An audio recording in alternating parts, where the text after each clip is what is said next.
always thought the end of my marriage would look like a hospital bed, or maybe a quiet conversation in a therapist's office. Not like this, not in front of 40 guests, not with a champagne flute in his hand, not at our son's graduation dinner. But there he was, my husband David, standing tall, tan, smug in a crisp blue blazer glass, raised toward the chandelier, while the room hummed with light chatter and clinking silverware. He smiled at me, then turned toward the crowd. "I've decided to start a new life," he said, "without Sarah, without." At first there was laughter, nervous, confused. Someone even clapped, thinking it was part of a joke. Then silence. You know that moment when the air changes, when your ears start to ring and your skin feels too tight, and everyone's eyes crawl across your face, waiting for the collapse. That was me, sitting at the end of the long white table beside our son Jacob, who still had his graduation cap perched on his head, with my husband casually detonating our 22-year marriage like it was a toast. I didn't cry, I didn't scream, I didn't flip the table or slap anyone, although some part of me wanted to. I just smiled, small, controlled. "Congratulations," I said. "On your honesty." That was the moment everything shifted, not when David made his grand declaration. But when I didn't react the way he expected, I stood up slowly, reached into my handbag, and pulled out a cream-colored envelope, unassuming elegance sealed with wax. I placed it gently beside his plate, next to his untouched filet mignon. "What's this?" he asked, his smile faltering for the first time all night. "Something for you to read later," I said, my voice calm. Too calm. Jacob stared at us, mouth slightly open, like he couldn't compute the scene in front of him. My baby boy, all grown, now caught in a family implosion no one saw coming. Or maybe they did. Because as I scanned the room, I noticed a few people avoiding my gaze, whispering, shifting in their seats. One of them was her, the blonde from David's office, Jane Miller, 17 years younger than me, seated discreetly at a corner table with 3 of my supposed friends.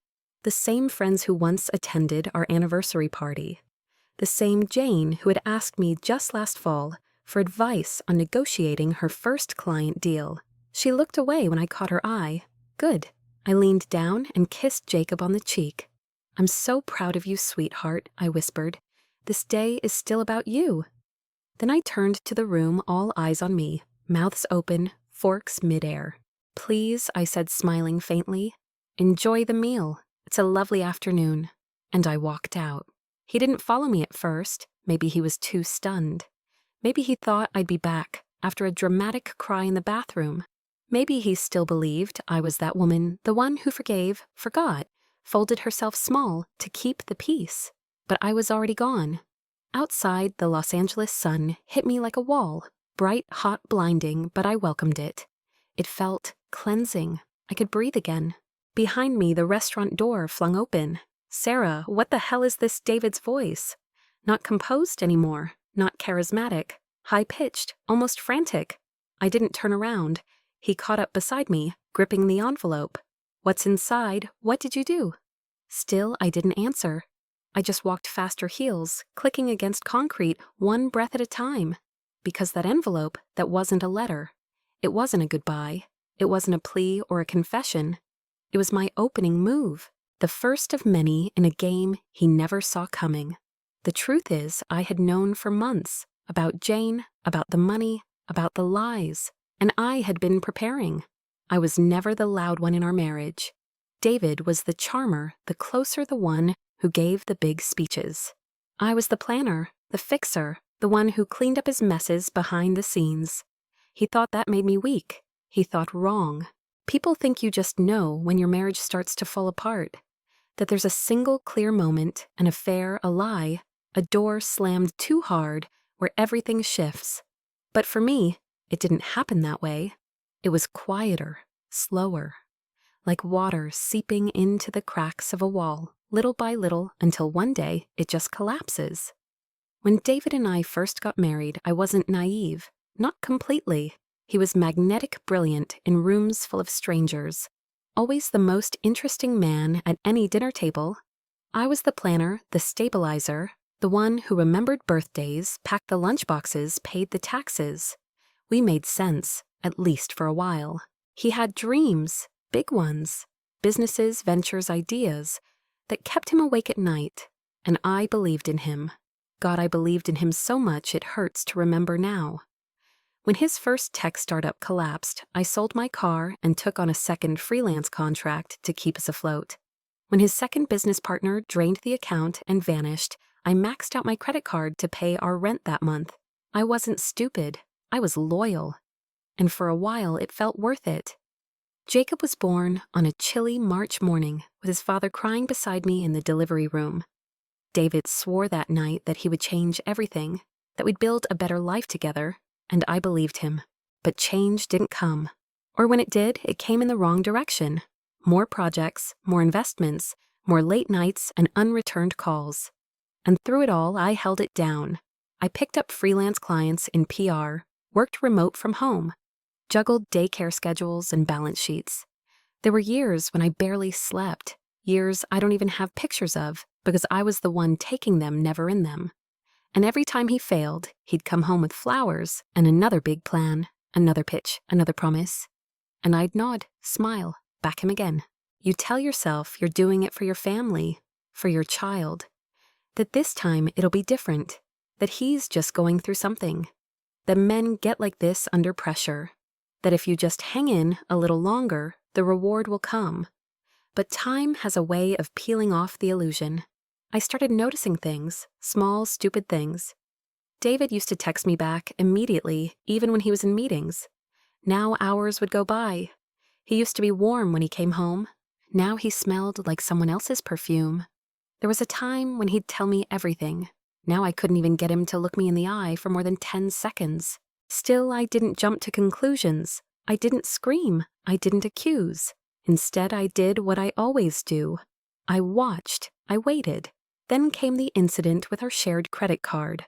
I was reviewing our monthly statement one Sunday morning, something I'd done religiously for years, and I saw a charge I didn't recognize.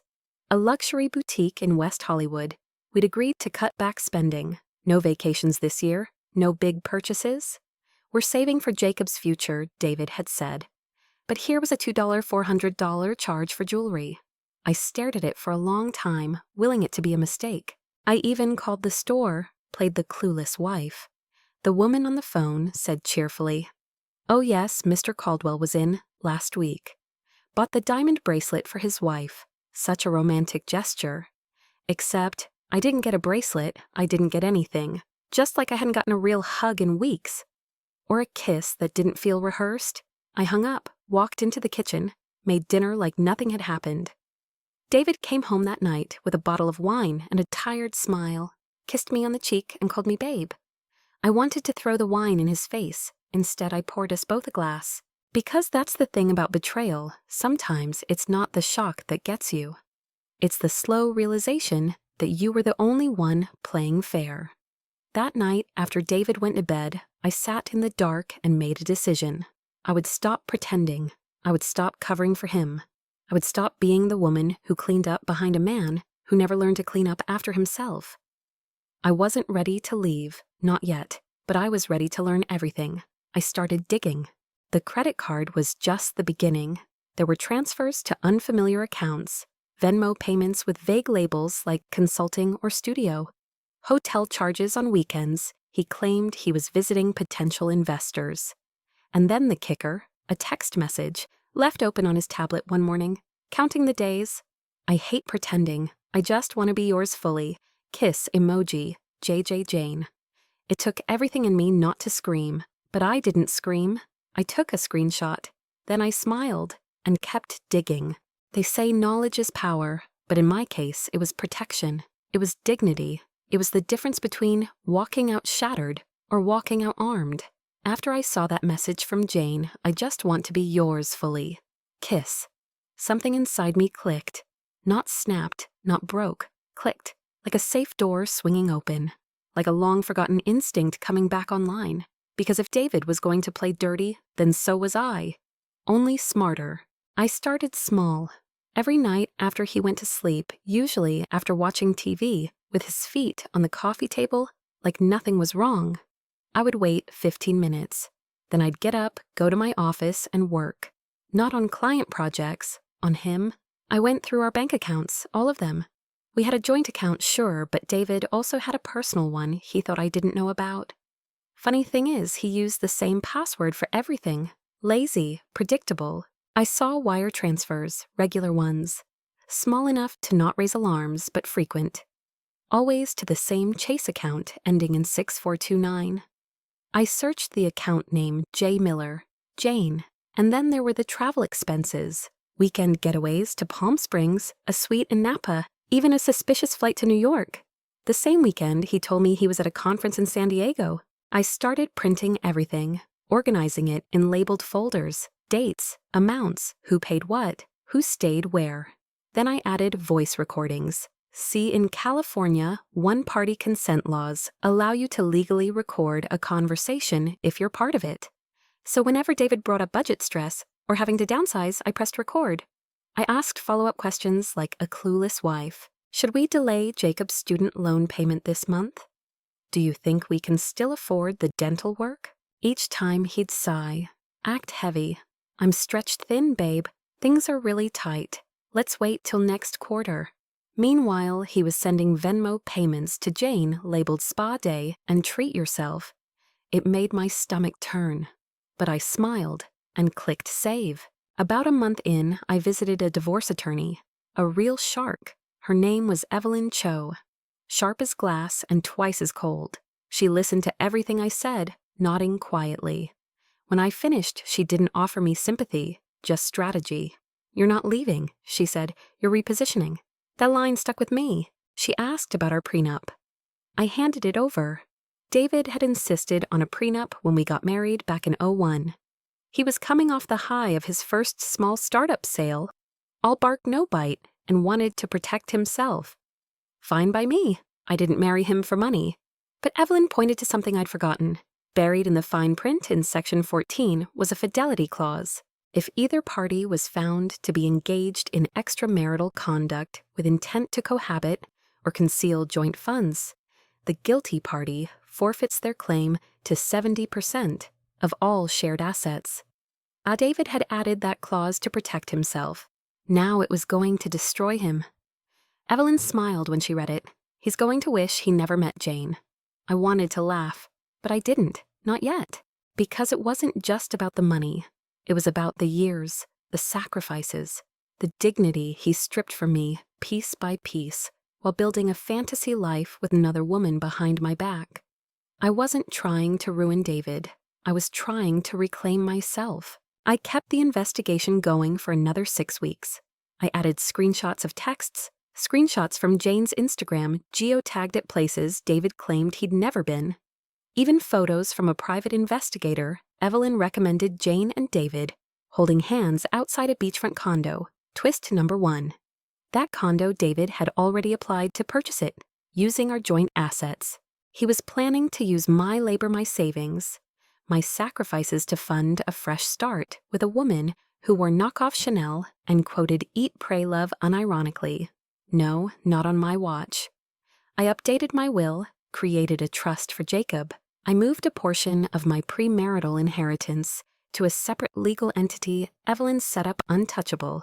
Then I prepared the final touch, the envelope, inside the full divorce filing, a letter of notification, a comprehensive financial breakdown, a list of documented violations, and a court-sealed motion to freeze all joint accounts pending asset review.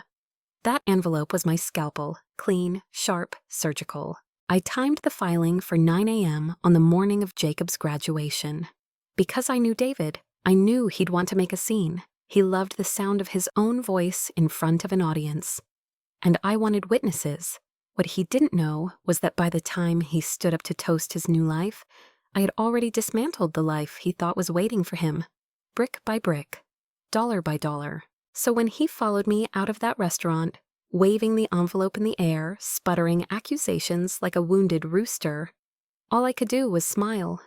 Because justice doesn't always wear a robe or carry a gavel. Sometimes she carries a manila envelope. David always thought he was the smarter one. He said things like, I'm the vision, you're the structure. You're the net, I'm the leap. He meant it as a compliment, I think. But the truth was he never believed I could outplay him. And that's what made it so easy. I remember the day he asked me to sign the prenup. We were 3 months from our wedding, just moved into a shoebox apartment above a deli in Silver Lake. He brought it up casually over dinner, like he was asking what I wanted on my pizza. I just think it's practical, he said. I mean, what if one of us totally screws the other over someday? Oh, the irony. I didn't protest. I wasn't marrying him for his future earnings, and I had some family inheritance myself. We both agreed protect what we come in with, share what we build together. Fine, logical, grown up. But the real kicker. Section 14, the fidelity clause. At the time, I thought it was overkill if either party is found to have concealed shared financial assets or engaged in an extramarital relationship with intent to cohabit. It read, they forfeit their right to claim more than 30% of marital assets upon divorce. I remember raising an eyebrow. Planning for cheating already, I joked. David shrugged, sipping his wine.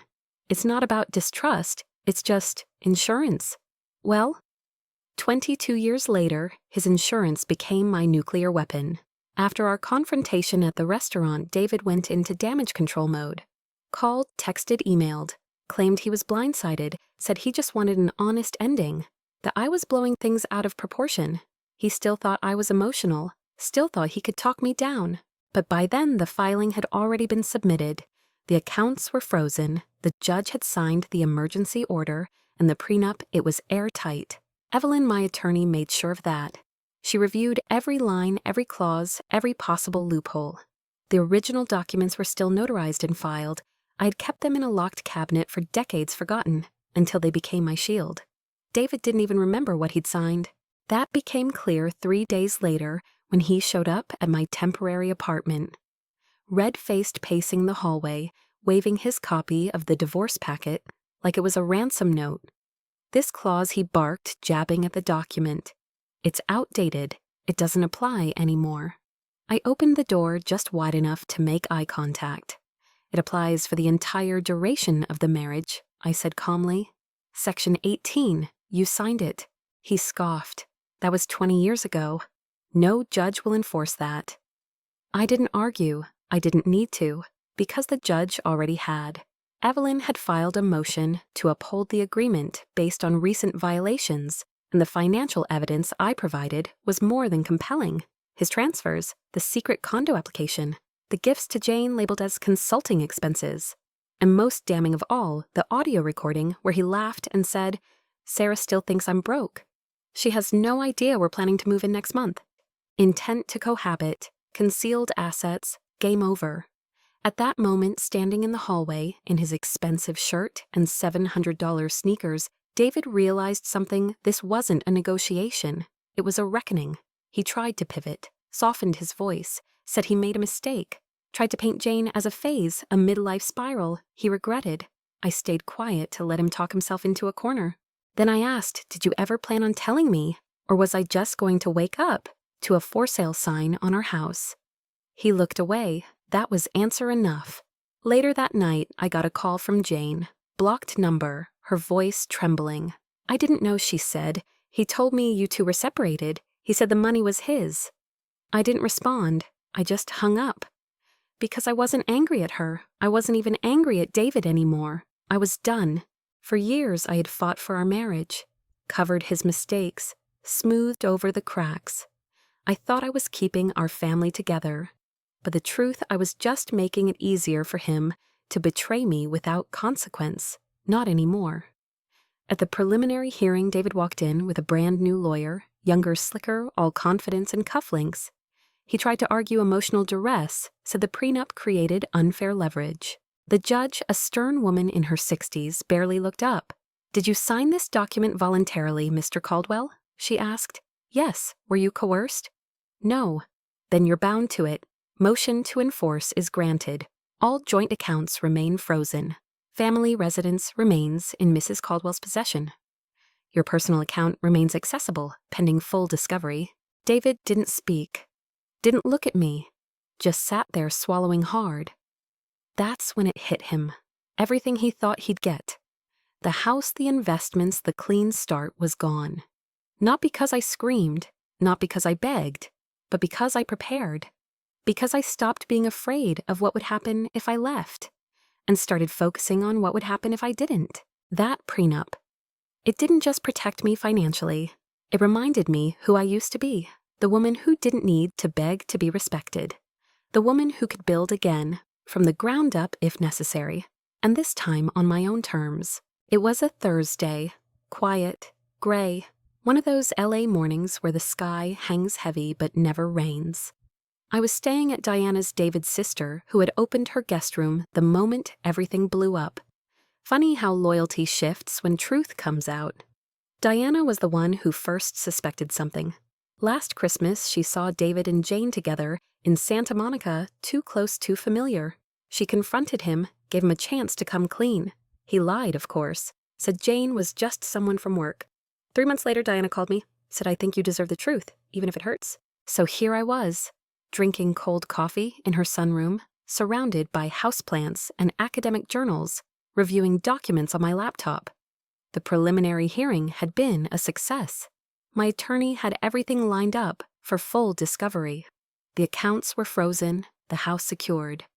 Jacob, my son, had returned to campus after his graduation week, still shell-shocked but supportive. I finally felt like I could exhale. That lasted all of 12 minutes. The doorbell rang. Diana peeked through the window, her face twisted. "It's him," she said, and, "She's with him." I stood slowly. My hands didn't shake. Not this time. Let them in. The door opened. David walked in, first all hard edges and rehearsed outrage. Behind him, Jane lingered in the doorway. She looked different now, less composed. The shine in her eyes dulled, her confidence thinned. I didn't greet them. David started right away. "Sarah, this has gone far enough. We need to talk like adults." "I'm listening," I said. He gestured frustrated. "Unfreeze the accounts. We can sort the rest later." "This scorched earth thing, it's not you." I almost laughed. "I think you've forgotten who I am," I said. Jane stepped forward. "Look, I never meant to get in the middle of this." "You didn't," a new voice cut in. Jacob. He had come home early. I didn't even know he'd arrived. He stood in the hallway, arms folded, eyes locked on his father. "You blew up our family on my graduation day," he said. "You made it about you, and now you're here, begging for money." David turned defensive. "Jacob, this isn't about you." "The hell it isn't," Jacob snapped. "You hugged me that morning, told me you were proud, and hours later you humiliated Mom in front of everyone." I had never seen my son like this, calm, controlled, but furious. Jane looked like she wanted to disappear. Her arms crossed, eyes on the floor. "I didn't know he'd announce it like that," she muttered. "He said it would be private." David glared at her. "Why are you talking crack? That was the first one." Jane straightened, stung. "You said you had this handled, crack number 2. I let the silence stretch, then Diana spoke. Cool, measured. "You know, David," she said, "for someone who always claimed to be strategic, this might be your dumbest play yet." He turned to her, betrayed. "You're siding with her." "She's the only adult in the room," Diana shot back. "And unlike you, she doesn't build houses on lies." David looked at me again. "You think you've won?" "No," I said. "I think I've finally stopped losing." He tried one last pivot. "What about Jacob?" he asked, voice sharp. "Have you even thought about how this affects him?" I stepped forward then, and for the first time since that restaurant, my voice cracked, not with weakness, but with rage. "Don't you dare use our son as a shield. You weren't thinking about Jacob when you were paying for hotel rooms with our mortgage money. You weren't thinking about him when you promised another woman a house that I built a life in." David opened his mouth, but Jacob cut in again. "You told me we couldn't afford books last semester," he said, voice shaking. "You said things were tight. I took out extra loans." David paled. "That wasn't my intention." "It was theft," Jacob snapped. "You lied, you cheated, you stole from us." The silence that followed was deafening. Finally, Jane stepped back. "I think I should go," she said quietly. David didn't stop her. She didn't even look at him. Another crack. I gathered my breath. "You have until Sunday night to remove your things from the house," I said. "After that, the locks change." David stared at me, the weight of it all finally sinking in. "Is this really it?" he asked. I nodded. This is the part where you live with your choices. As he turned to leave, he paused at the doorway, looked back, not angry anymore, just hollow. You were always better than me, he said. And then he was gone. Jane, trailing behind him, phone clutched to her chest, no eye contact. I closed the door. Jacob walked over and wrapped his arms around me. I'm proud of you, he whispered. And for the first time in months, I let myself cry. Not because I was broken, but because I was finally free. It was a Tuesday, rainy, gray, the kind of poetic weather that feels like it's trying too hard. I arrived at the courthouse with Evelyn, my attorney, wearing a navy pantsuit and the kind of calm that only comes after every tear has already been cried. David showed up late. He looked smaller than I remembered, not physically just diminished. Wrinkled blazer, unshaven jaw, eyes darting like he couldn't decide if he should be defensive or ashamed. Jane wasn't with him. No surprise there. Word was she left as soon as the accounts froze and the fantasy dried up. The condo gone, the charm gone, him alone. The courtroom was small. No gallery, just a clerk, a judge, 2 lawyers, and the 2 people who used to share a last name and a mortgage. Evelyn opened with everything. Clean, surgical, documented transfers, intent to cohabit, financial concealment, clear violation of the prenup, specifically Section 413, the clause David had insisted on back when he thought he was the one with something to protect. His lawyer, young smug scrambling, tried to argue emotional duress, called the prenup outdated, said David was under pressure. The judge wasn't moved. She raised one eyebrow and asked the questions. Did you sign this agreement voluntarily? Yes. Were you offered counsel? Yes. Then the court finds it valid. Then she read the documents. Evelyn submitted bank records, wire transfers, texts, receipts, even the lease application for the beachfront condo. Her voice never lifted, but every word landed like a hammer. She ruled breach confirmed, clause enforced. David would receive no more than 30% of marital assets. I didn't celebrate. I didn't even smile, just breathed, slowly, like someone remembering how. The house stayed with me, joint investments liquidated, retirement funds frozen until the full division. Evelyn nodded. David's lawyer tried to object, denied. Requested delay, denied. Argued hardship, denied again. And with each denial, David slumped lower in his chair. This wasn't just a legal loss. It was the moment he realized I wasn't bluffing. I wasn't broken. I was done. The judge scheduled the final hearing for 30 days out. Until then, David's access would be limited to his personal account. No more games. No more siphoning from the life I helped build. When the gavel dropped, it sounded louder than I expected. Not dramatic, just final. Evelyn and I walked out without a word. But David followed. He caught up in the hallway, his tie askew, his voice soft. Sarah, he said, please, can we talk? I stopped. Not because I owed him anything, but because I wanted to see what a man looks like when he finally realizes what he's lost. He looked empty, not angry, not sorry, just empty. 22 years, he said. That has to mean something. I nodded. It did. Until you made it mean nothing. He blinked like he didn't expect an answer that sharp. I just thought there'd be more time.